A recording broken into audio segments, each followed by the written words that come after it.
Le silence dans la salle d'audience était si total que j'entendais les battements de mon propre cœur. Mon père était assis 3 rangs derrière moi, les mains jointes, la mâchoire si crispée qu'on aurait dit qu'il se préparait à un impact. Ma sœur fixait droit devant elle, faisant comme si je n'existais pas. Puis la juge s'est penchée en avant et a posé une simple question à mon père.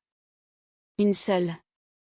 Pas sur la loyauté, pas sur le pardon, ni sur l'argent, ni sur la responsabilité, ni sur le fait de savoir s'il avait un jour proposé de réparer ce que sa fierté et sa joie avaient brisé. Il est devenu livide. Et dans ce silence, j'ai réalisé quelque chose de terrifiant et de libérateur à la fois. La vérité n'avait plus besoin de moi pour la défendre. Je suis le sergent Camille Martin, de l'armée de terre.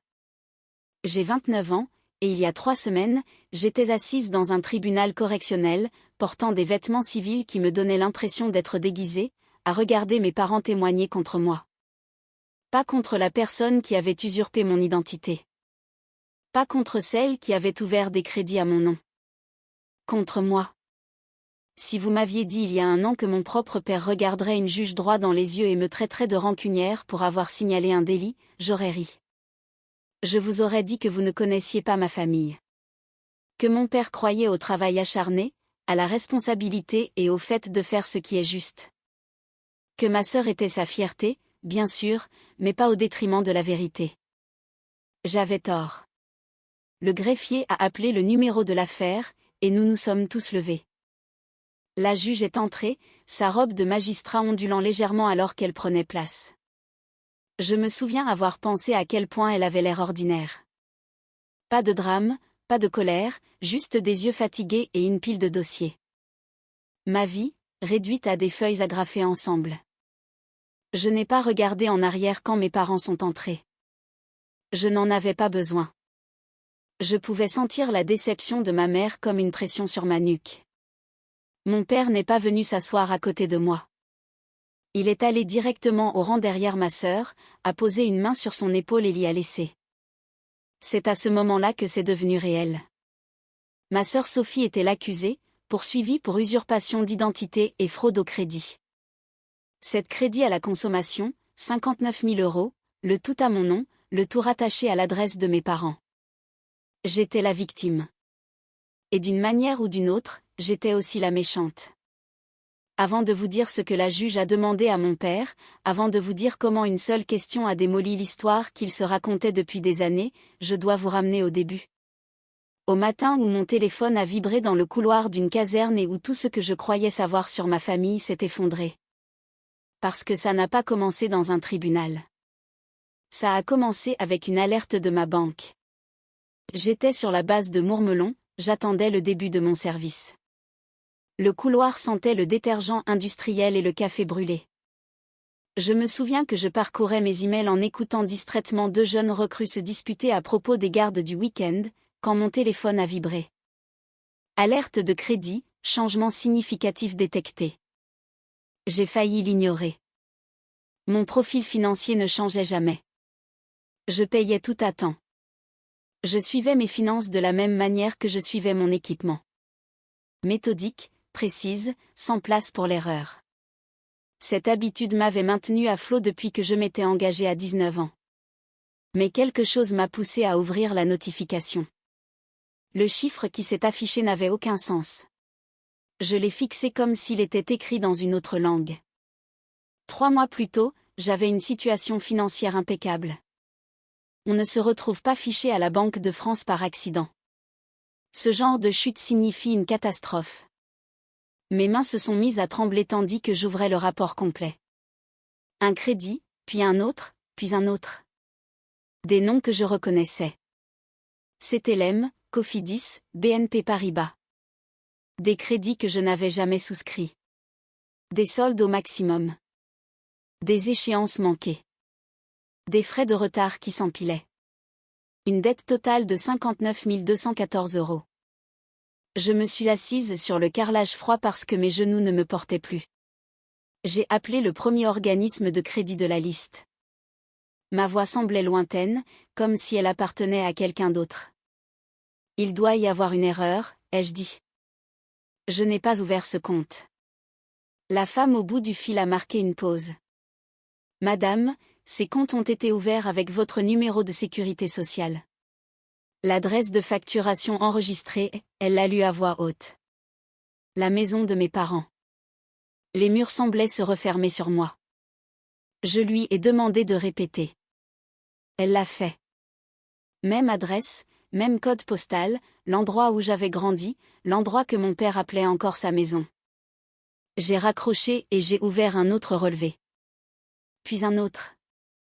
Le schéma était impossible à ignorer. Des dépenses dans des grands magasins, des virées shopping en ligne, un week-end à l'hôtel, des frais de transfert datés du jour de mon anniversaire. J'ai pensé aux publications de Sophie sur Instagram, les nouvelles bottes, le nouveau téléphone, les légendes sur le fait de prendre un nouveau départ et de se faire plaisir. Ma poitrine s'est serrée.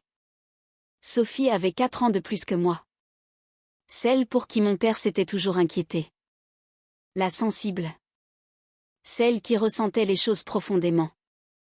En grandissant, elle avait besoin d'aide. Moi, non. Ou du moins, c'est ce que tout le monde avait décidé. Tu es forte, Camille, me disait mon père. Tu t'en sortiras toujours. Alors, j'ai appris à ne pas demander. J'ai payé moi-même mon BTS avant de m'engager. J'envoyais de l'argent à la maison quand Sophie avait besoin d'un petit coup de pouce. Je donnais mes informations à mes parents chaque fois qu'ils le demandaient parce que c'était la famille. Parce que quel genre de fille remet en question son propre père ? Maintenant, j'étais assise sur le sol d'une caserne, face à une dette que je n'avais pas créée, réalisant que mon avenir financier et peut-être ma carrière militaire ne tenaient qu'à un fil. Les habilitations de sécurité n'aiment pas les dettes inexpliquées. Les commandants n'aiment pas les soldats qui ont l'air d'être impassifs. Je me suis levée lentement et je suis sortie. La chaleur moite de la Marne m'a frappée comme un mur. Mon treillis collait à ma peau tandis que je composais le numéro de mon père. Il a répondu à la deuxième sonnerie. « Salut ma puce », dit-il, chaleureux comme toujours. « Qu'est-ce qui se passe ?» J'ai ouvert la bouche pour parler et rien n'est sorti. J'essayais encore de trouver la version de la réalité où cela n'arrivait pas. « Papa », ai-je finalement dit, est-ce que Sophie a ouvert des crédits à mon nom ? Il y a eu une pause. Pas de la confusion, pas de la surprise. Juste du silence. Camille, dit-il prudemment. Pourquoi ne viendrais-tu pas à la maison ce week-end pour qu'on en parle ? C'est là que j'ai su. Et c'est là que la vie que je pensais protéger a commencé à s'effilocher.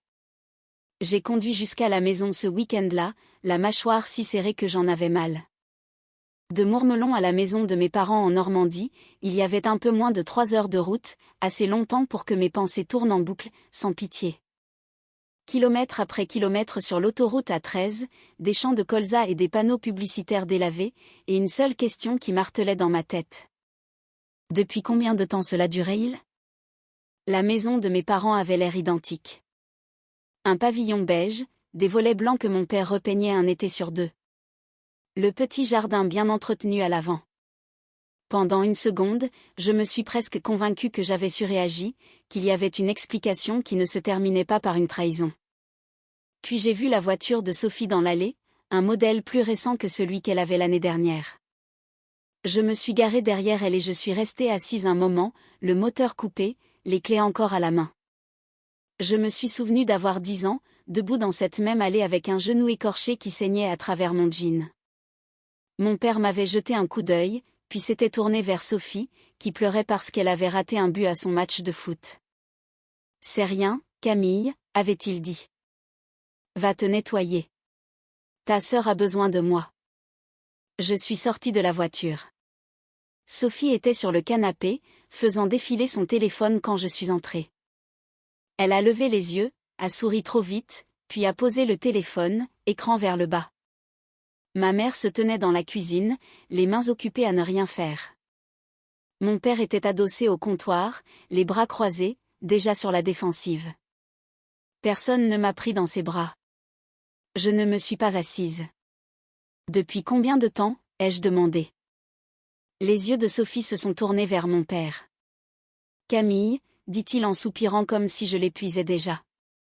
Calmons-nous tous. Depuis combien de temps est-ce que tu utilises mon identité ? Ai-je demandé à nouveau, ma voix stable d'une manière qui m'a surprise moi-même. La bouche de Sophie a tremblé. Elle s'est levée et a croisé les bras, se recroquevillant sur elle-même comme elle le faisait toujours quand les choses tournaient mal. J'allais te le dire, dit-elle. J'avais juste besoin de temps. Du temps pourquoi, ai-je lâché? Pour accumuler 59 000 euros? Ma mère a eu un hoquet étouffé. Camille, s'il te plaît. Je me suis tournée vers elle. Tu savais. Elle a baissé les yeux sur le comptoir. C'était une réponse suffisante. Mon père s'est avancé. Ta sœur a des difficultés. Alors tu as volé ma vie, ai-je dit à Sophie. C'était ça, la solution? Je n'ai rien volé, a-t-elle rétorqué, soudainement sur la défensive. J'ai emprunté. J'allais tout rembourser une fois que je serais sur pied. Tu as ouvert cette crédit à mon nom, ai-je dit. Ça, ce n'est pas emprunté. Tu es dans l'armée, dit-elle, la voix montant. Tu as un salaire fixe, des avantages. Tu t'en sors bien. La voilà. La phrase qui m'avait suivi toute ma vie. Tu t'en sors bien. J'ai ri, un rire court et sec. Je ne m'en sors pas bien. Ma situation financière est détruite. Je pourrais perdre mon habilitation, ma carrière. Mon père a levé la main. N'exagère pas. Je l'ai dévisagé. Exagérer, papa? C'est un délit. Il a secoué la tête. C'est une affaire de famille. On n'appelle pas la police pour des histoires de famille. J'ai senti quelque chose se briser en moi. Alors, c'est quoi le plan? Je paie tout, c'est ça? Ma mère a finalement parlé. On pensait que tu pourrais peut-être l'aider à se remettre sur pied, petit à petit. Petit à petit, ai-je répété. Ça va me suivre pendant des années. Sophie a reniflé. J'ai dit que j'étais désolée. Je l'ai regardé. Vraiment regardé. Pas de honte, pas de peur, juste de l'agacement que je l'ai découvert. Je ferai des paiements quand je pourrai, dit-elle. Mais je ne peux rien signer de légal. Et si quelque chose se passait? Et si quelque chose se passait, ai-je répété en écho. Quelque chose s'est déjà passé. La voix de mon père s'est durcie. Assez. Tu ne vas pas ruiner la vie de ta sœur pour de l'argent. J'ai senti mes mains trembler. Vous me demandez de ruiner la mienne à la place.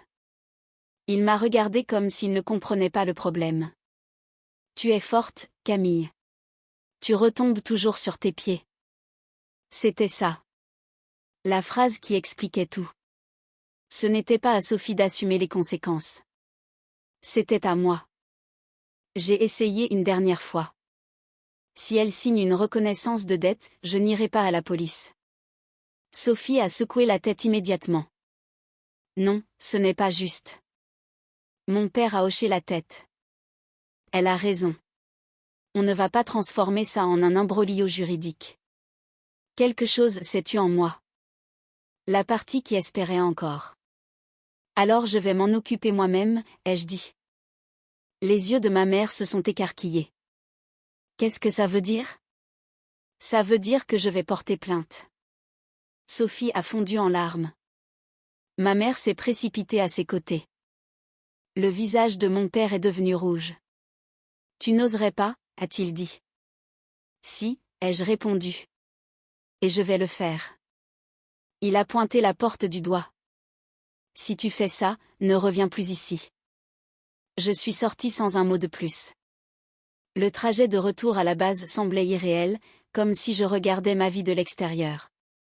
J'ai porté plainte le lundi, j'ai fait des dépositions, j'ai fourni des documents. L'inspectrice n'a pas sourcillé.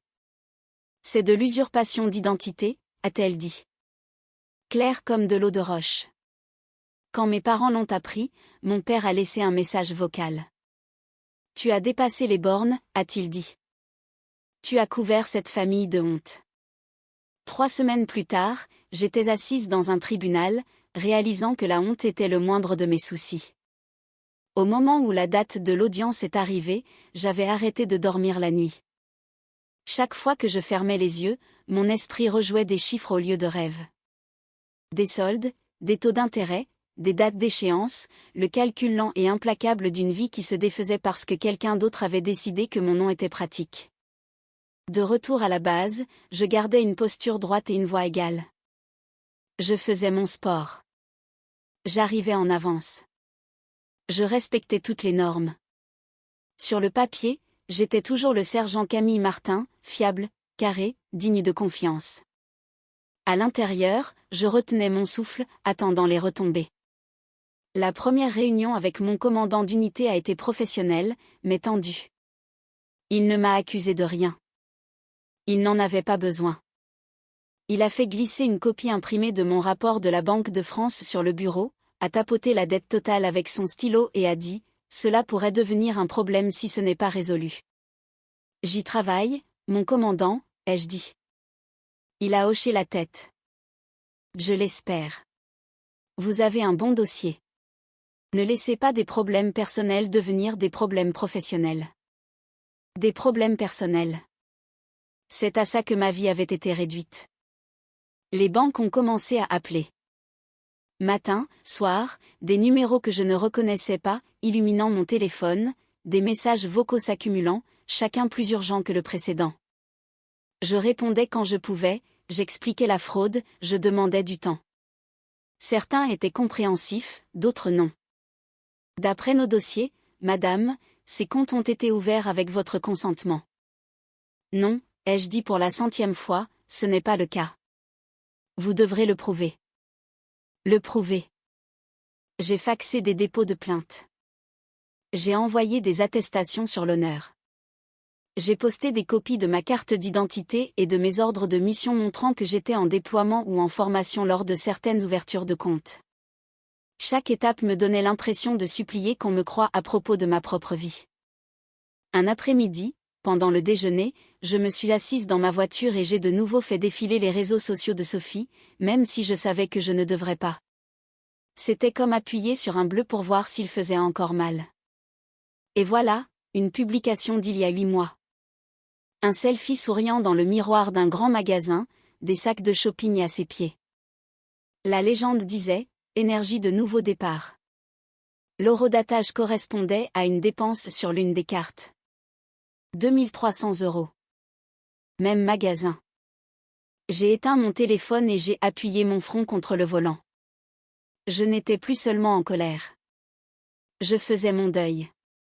Pas de l'argent, pas du fichage, mais de l'idée de ma famille, de la conviction que, le moment venu, mes parents me protégeraient comme je m'étais toujours protégée.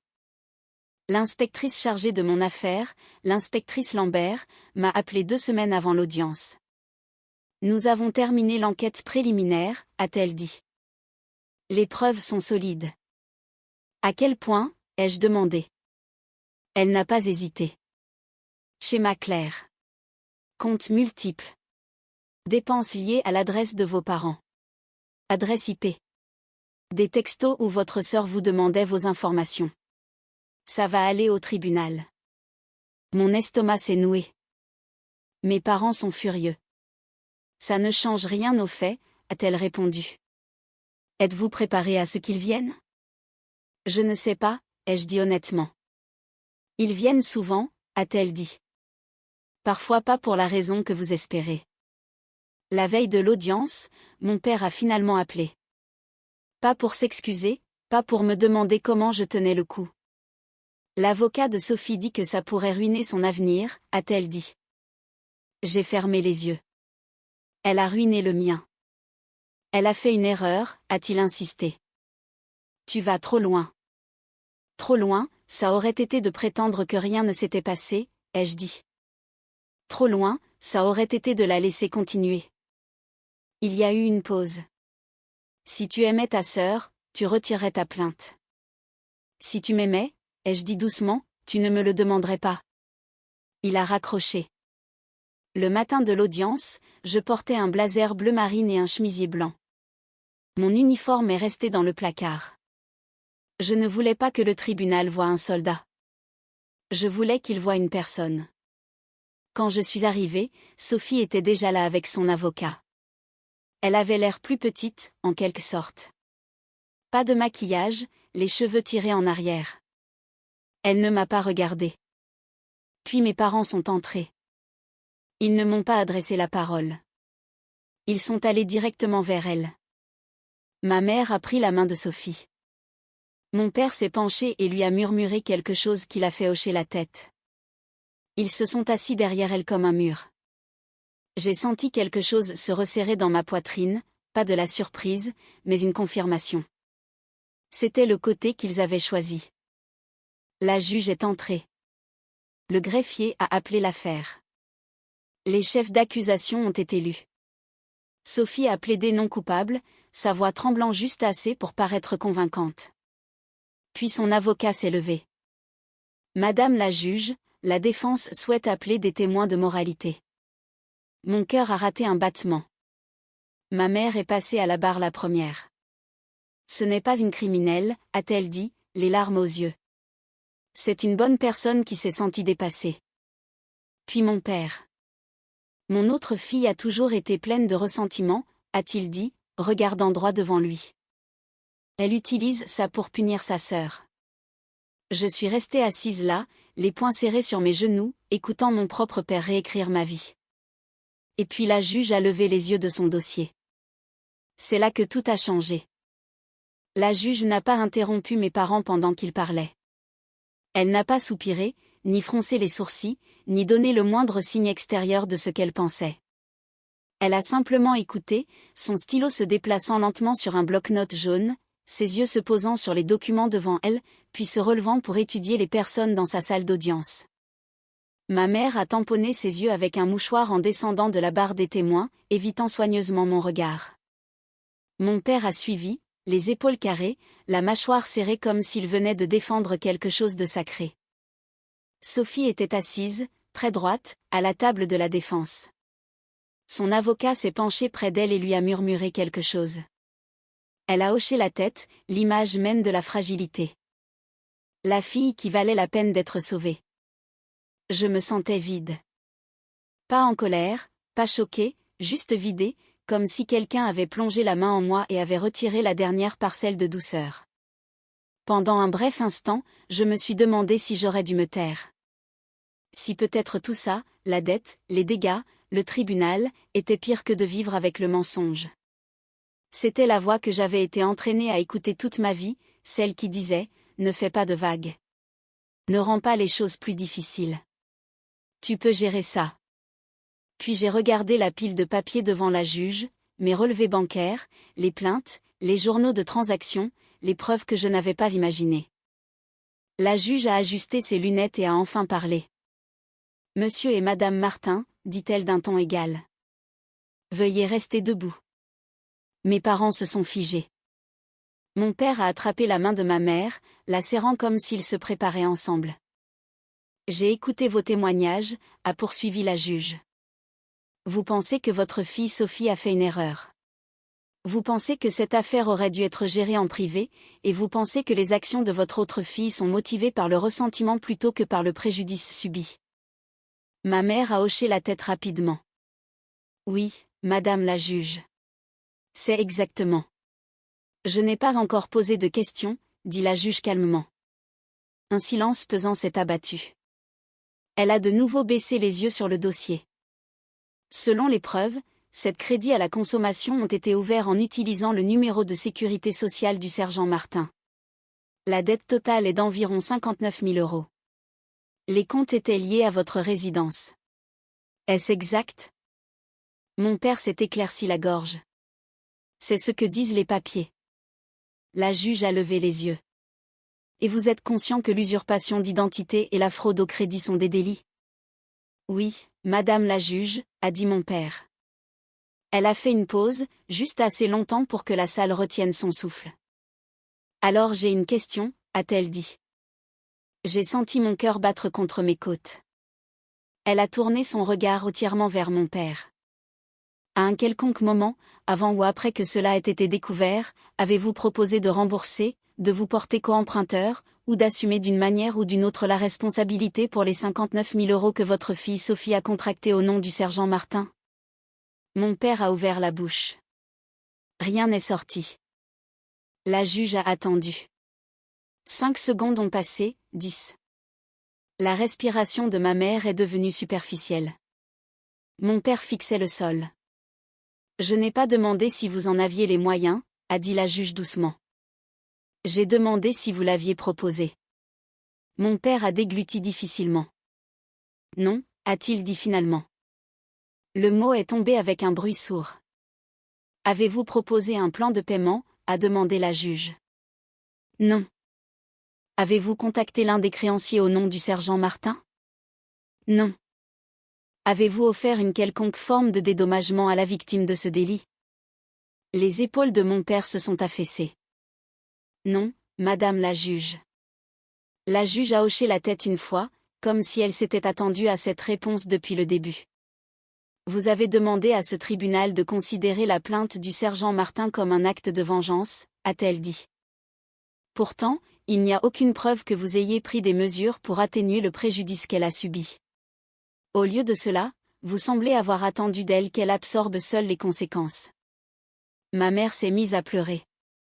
Pas les larmes contrôlées qu'elle avait montrées plus tôt, mais des sanglots profonds et tremblants.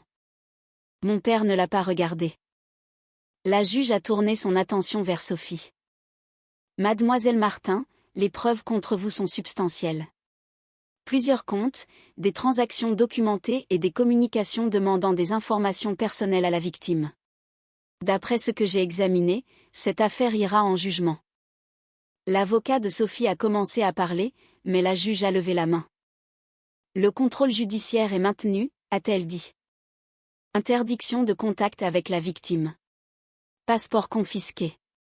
Pointage obligatoire. Elle a de nouveau regardé mes parents. Ce tribunal n'exige pas qu'un enfant sacrifie son avenir pour préserver le confort d'un autre. Demander des comptes n'est pas de la cruauté. C'est la justice. Le marteau est tombé. Alors que le greffier appelait l'affaire suivante, Sophie s'est finalement retournée. Ses yeux ont rencontré les miens, et j'y ai vu quelque chose qui n'était ni de la peur, ni du regret. C'était de la colère. Elle n'était pas désolée de l'avoir fait. Elle était désolée que j'ai refusé de le porter pour elle.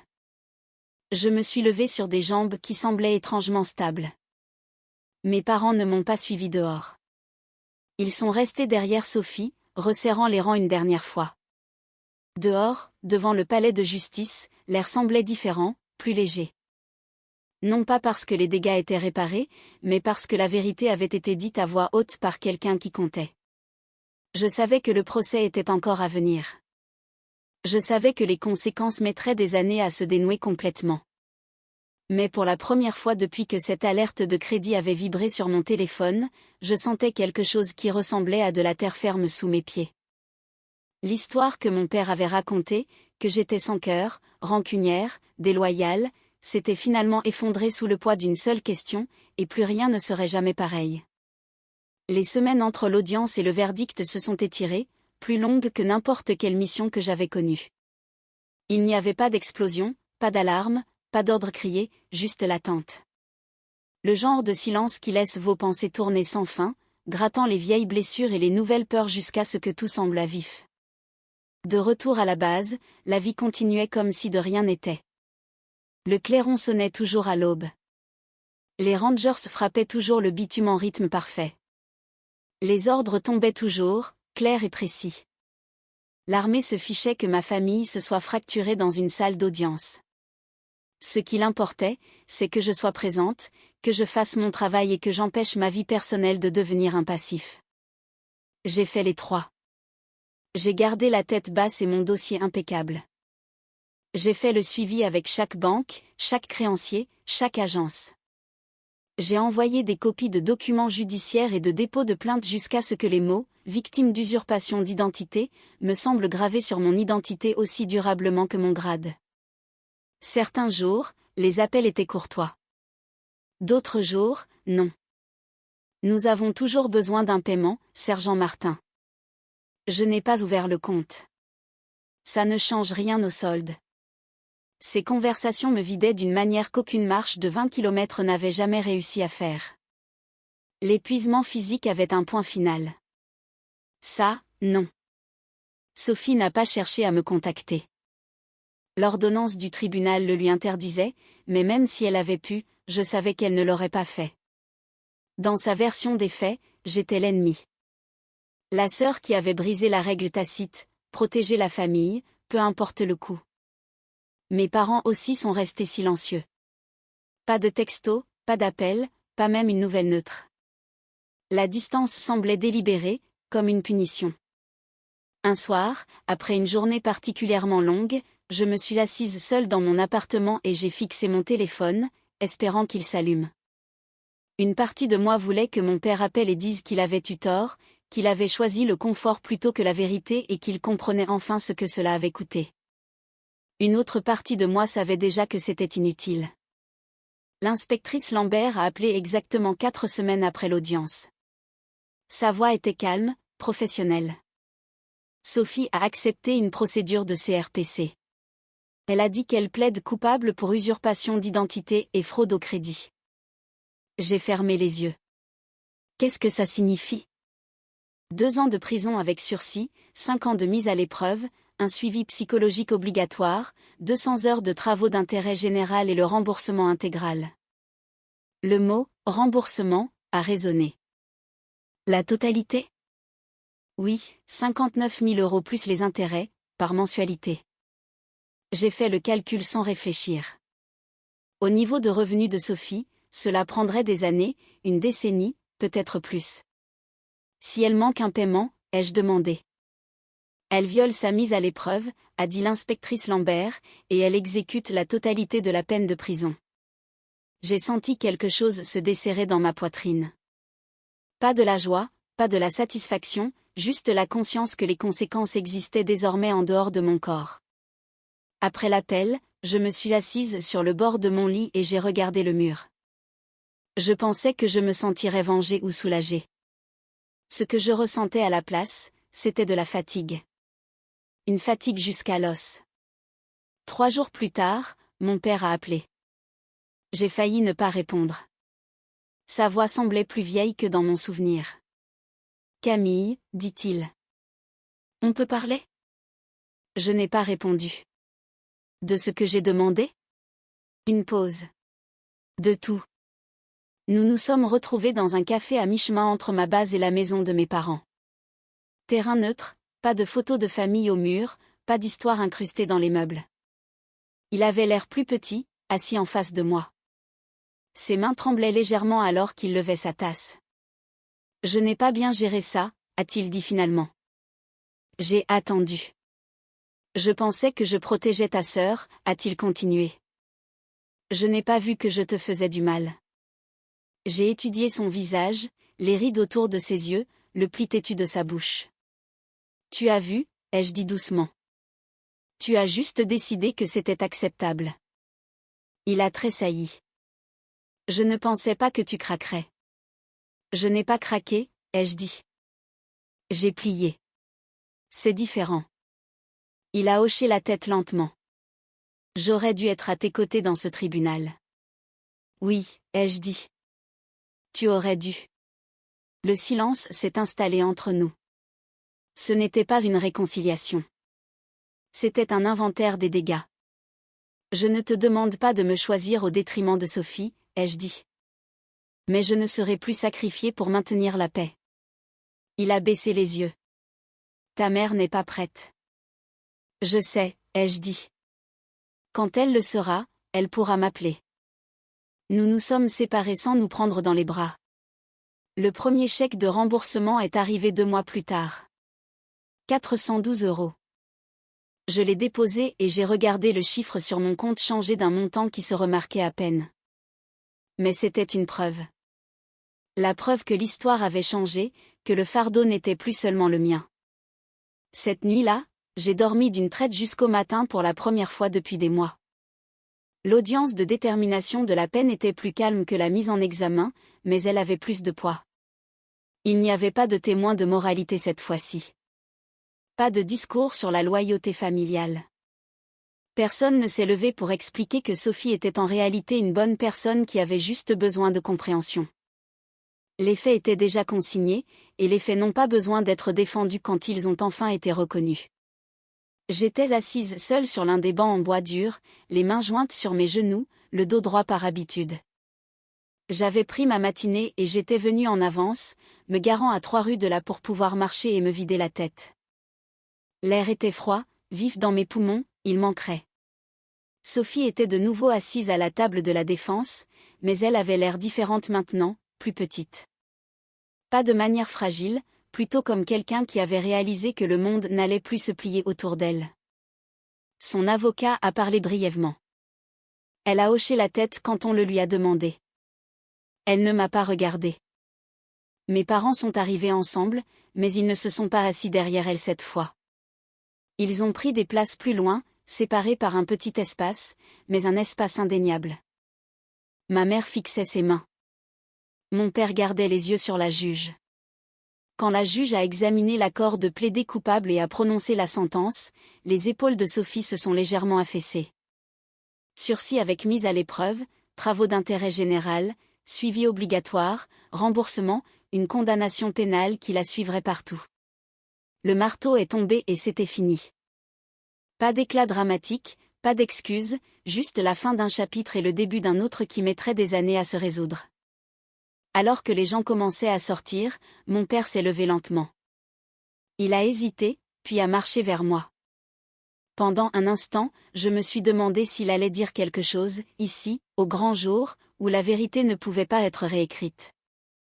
Au lieu de cela, il s'est arrêté à quelques mètres. « Tu as eu ce que tu voulais » dit-il doucement. Je l'ai regardé. Vraiment regardé. L'homme qui m'avait appris à faire du vélo, à donner un coup de poing, à tenir bon, mais pas contre lui. Non, ai-je dit. J'ai eu ce qui était juste. Il n'a pas répondu. Il s'est retourné et s'est éloigné. Ce fut la dernière fois que j'ai vu ma mère en personne. Dans les semaines qui ont suivi, la vie a trouvé un nouveau rythme. Pas normal, juste différent. J'ai continué à réparer ce que je pouvais. Mon dossier à la Banque de France s'est amélioré, point par point. Les comptes frauduleux ont été fermés. Des notes ont été ajoutées à mon dossier expliquant les circonstances. Cela prendrait du temps, mais le temps était quelque chose que je me sentais enfin autorisé à avoir. Au travail, mon commandant m'a de nouveau convoqué dans son bureau. Cette fois, il n'y avait pas de tension. J'ai examiné la décision du tribunal, a-t-il dit. Vous avez géré cela de la bonne manière. J'ai expiré lentement. Merci, mon commandant. Il a hoché la tête. Il faut de l'intégrité pour faire ce que vous avez fait, surtout quand c'est personnel. L'intégrité, un mot que mon père revendiquait autrefois comme le sien. J'ai commencé une thérapie un mois plus tard, quelque chose que j'avais repoussé pendant des années. M'asseoir en face d'une inconnue et dire « Ma famille a choisi ma sœur plutôt que moi » semblait plus lourd que de porter un sac à dos en montée. Mais chaque séance a enlevé une couche que je ne réalisais pas que je portais. Je n'étais plus tout le temps en colère, juste de temps en temps. Et quand la colère venait, je la laissais passer au lieu de l'avaler tout entière. La première fois que le paiement de restitution de Sophie a été crédité, j'ai longuement fixé la confirmation de dépôt. Ce n'était pas une question de montant. C'était une question de reconnaissance. La trace écrite qui disait clairement, ce n'était pas à toi de porter ça seul. Mon père a envoyé un texto une fois, des mois plus tard. Une seule ligne, j'espère que tu vas bien. Je l'ai regardé, puis j'ai posé mon téléphone. Certains ponts ne brûlent pas. Ils s'estompent simplement au loin. Un soir, debout dans ma cuisine en préparant le dîner pour une personne, j'ai réalisé que je fredonnais. Le son m'a surprise. Je ne me souvenais pas de la dernière fois que j'avais fait ça sans y penser. La guérison n'était pas bruyante. Elle ne s'annonçait pas. Elle se manifestait tranquillement, dans de petits moments qui n'exigeaient pas d'attention. Je n'attendais plus la permission de passer à autre chose. La dernière chose à revenir fut le silence. Pas le silence lourd et suffocant qui suivait les appels téléphoniques et les dates de tribunal, mais une version plus douce, une qui ne demandait pas de réponse ou d'explication. Le genre qui me laissait m'asseoir avec mes propres pensées sans me préparer immédiatement à un impact. 6 mois après la condamnation, ma vie avait l'air ordinaire de l'extérieur. Je me levais tôt. J'allais au travail. Je m'entraînais. Je payais mes factures. Je vérifiais mon dossier bancaire une fois par mois au lieu d'une fois par jour. La situation s'améliorait, lentement, régulièrement. La preuve que les dégâts peuvent être réparés si on arrête de prétendre qu'ils n'existent pas. Les paiements de restitution de Sophie arrivaient comme une horloge. De petites sommes, jamais assez pour être satisfaisantes, mais assez pour compter. Assez pour me rappeler que la responsabilité existait au-delà des mots. Je ne les ai jamais encaissés avec un sentiment de triomphe. Chaque dépôt venait avec un mélange complexe de soulagement et de deuil. Soulagement que le fardeau ait changé d'épaule. Deuil pour la sœur que je pensais avoir, celle qui m'aurait protégée comme je l'avais protégée. Cette sœur n'a jamais existé. Le plus dur n'était pas de perdre Sophie. C'était de perdre la version de mon père autour de laquelle j'avais construit ma vie. Nous nous sommes parlé une fois de plus, près d'1 an plus tard. Pas prévu, pas émouvant, juste une rencontre fortuite dans un supermarché près de la maison de mes parents, alors que je rendais visite à une amie dans le coin. Il avait l'air plus vieux, plus mince, comme quelqu'un qui portait quelque chose de lourd sans savoir où le poser. « Camille » dit-il, incertain. « Papa » ai-je répondu. Nous sommes restés là, entre les étagères de soupe en conserve et de pâtes en boîte, entourés d'inconnus qui n'avaient aucune idée que notre histoire s'effondrait tranquillement dans le rayon 7. « Je ne t'ai pas élevé pour que tu te retournes contre ta famille » dit-il finalement. J'ai senti le vieil instinct monter, l'envie d'expliquer, de justifier, d'adoucir, le besoin d'être comprise. Au lieu de ça, j'ai pris une grande inspiration. « Tu m'as élevé pour que je dise la vérité » ai-je dit. J'ai juste arrêté de mentir pour tout le monde. Il n'a pas argumenté.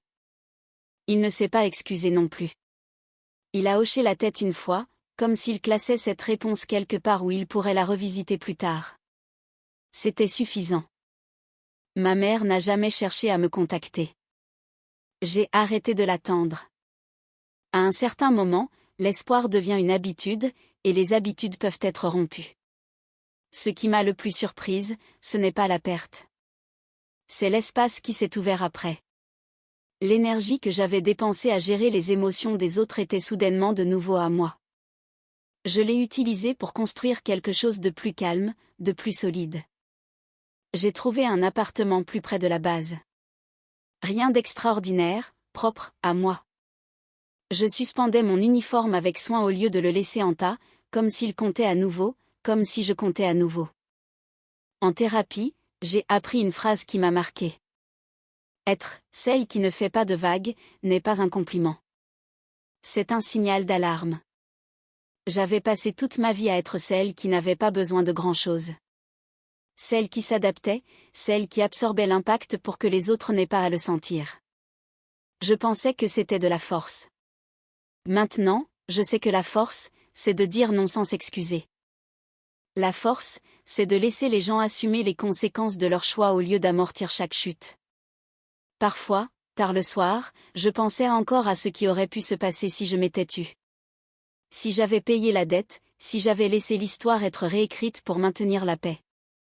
J'imaginais une version de moi-même des années plus tard, fatiguée, pleine de ressentiment, nettoyant toujours des dégâts qui n'étaient pas les miens. Puis je regardais autour de moi dans mon appartement, le calme, l'ordre, la vie qui devenait lentement, délibérément, la mienne, et je savais que j'avais fait le bon choix.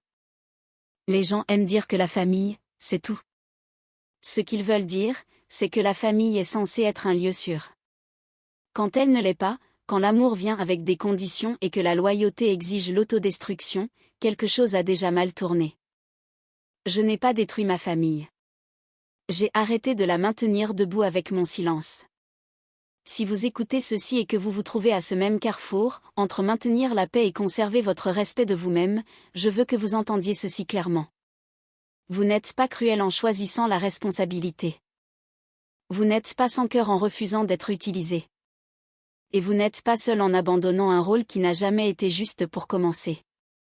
Si cette histoire a résonné en vous, j'aimerais le savoir. Partagez vos réflexions dans les commentaires. Dites-moi d'où vous écoutez. Et si vous voulez entendre plus d'histoires comme celle-ci, des histoires sur les limites, la vérité et le fait de retrouver son équilibre, pensez à vous abonner pour que nous puissions continuer cette conversation. On ne guérit pas en restant silencieux. On guérit en disant la vérité, ensemble.